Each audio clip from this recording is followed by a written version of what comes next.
Two rape cases connected in more ways than one. I was raped in college by an ostensibly nice guy who was not a stranger to me.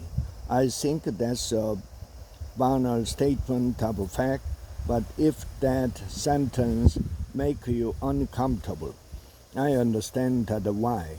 I describe it this way to point out how common my experience is. We regard rape in the public dialogue as an exceptional event, something that happens only in extraordinary situations.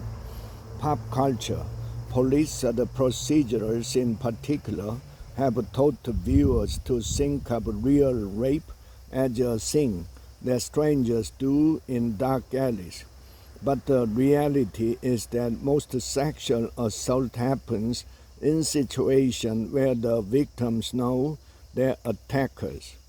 I was thinking about this as friends and I were discussing the horrific case of Gisela Pellicott, whose husband of many years, Dominic Pellicott, drugged her repeatedly and invited dozens of men over to rape her. More than 50 men are on trial, a range of ages, some in their 20s, some in their 70s, for raping her while she was unconscious. In New York last week, Sean Combs, otherwise known as Diddy, was in court regarding sex trafficking and the racketeering charges. Prosecutors say he hired sex workers to perform at parties he called freak-offs, then coerced them using drugs and threat into sexual acts. This follows the revelation in May of a 2016 video that showed him dragging his then-girlfriend Cassie Ventura by her hair and beating her in a hotel hallway. She later brought a lawsuit against Mr. Combs that he quickly settled. The cases are so dramatic and their scale is so sweeping that it's easy to miss how much they have in common. Both cases involve principals who have either been accused of or have confessed to raping or abusing women they claimed to love, a wife or girlfriend. Combined, the cases involve dozens of men who are accused of enabling these acts and even participating when they thought they'd get away with it.